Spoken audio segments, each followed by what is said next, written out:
All right, let's get into it. Today, we're going to mess with your head a little bit, in a good way. We're going to take a simple piece of paper and use it to unravel some of life's biggest questions. It's all about the power of unconventional thinking. So, let me start you off with a little puzzle. Imagine you've got an ant on a strip of paper. It wants to get to the other side, but here's the rule. It cannot crawl over the edge. Now, if you're thinking in the usual way, with two separate sides, this is impossible. The ant is stuck. But what if we change the paper itself? And here is the solution, and it is so beautifully simple. It was discovered by a mathematician named August Ferdinand Mobius. You just take that same strip of paper, give one end a single 180-degree half twist, and then you tape the ends together. And just like that, the impossible becomes possible. The two sides have literally merged into one single continuous surface.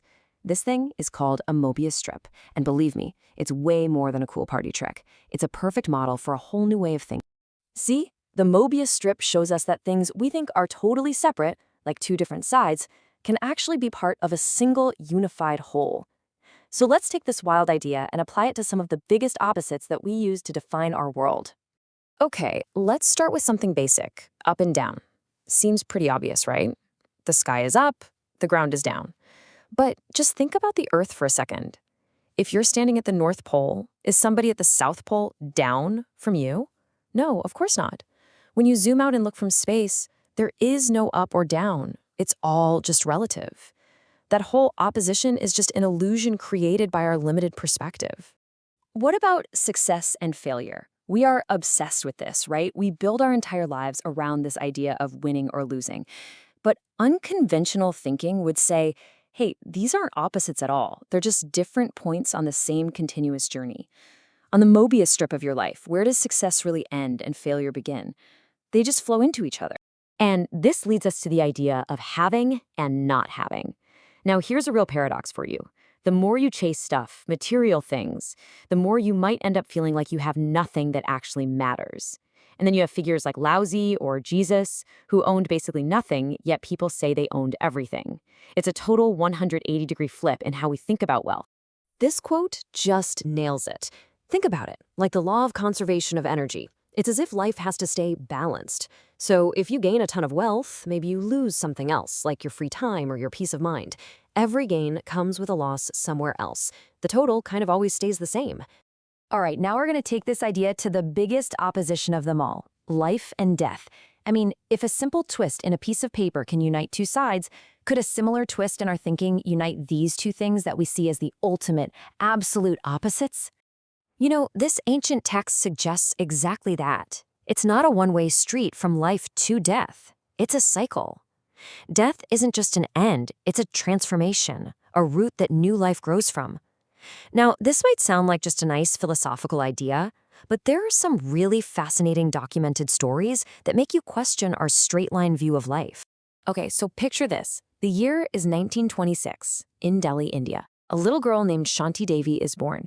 Everything's normal until she's about 7 years old, and she starts talking about her past life in a different city, a place called Mathura, describing her home and her family there like she had just left yesterday. By the time she was 9, the memories were incredibly specific. She remembered her old name, Lugdi Devi. She remembered her husband and could describe her 3 children in stunning detail. I mean, they took her to doctors, and of course they found absolutely nothing wrong with her.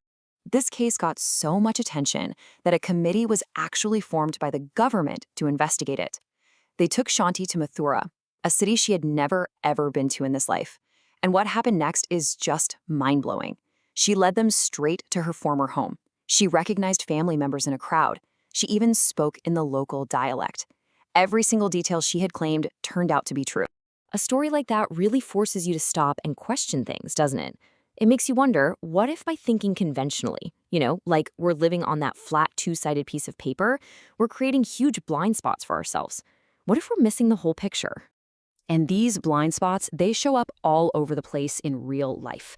We pour our hearts and souls into a marriage, and we're totally blindsided when it ends. We trust a friend completely, and then they betray us. We devote our lives to our kids, only to feel abandoned when we're old. We work and work and work our whole lives, and for what? It's like we're so focused on one side of the paper, we just don't see the twist coming.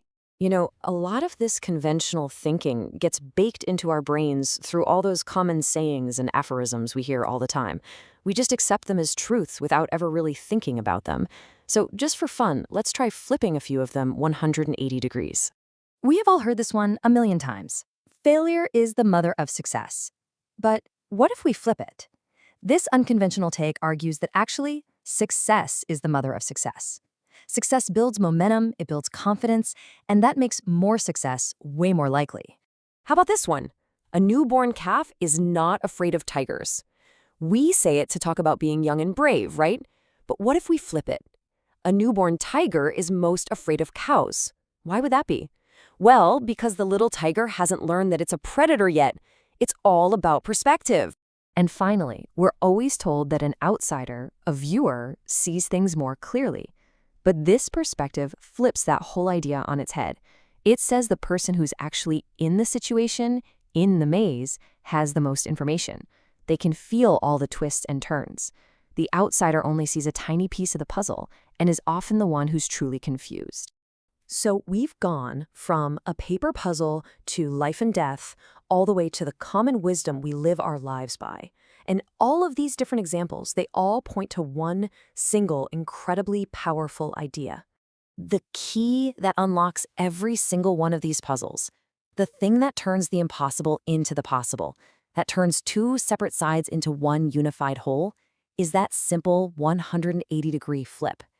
It's the physical move that creates the Mobius strip, and it's the mental move that creates a breakthrough in your thinking.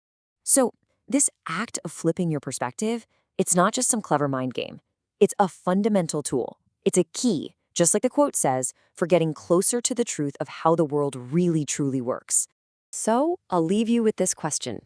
Think about a problem in your own life that just feels impossible. A situation where you feel stuck between two opposites with no way out. What would happen if you just gave it that 180-degree mental twist? What new path might suddenly appear on that single, continuous surface you just created for yourself?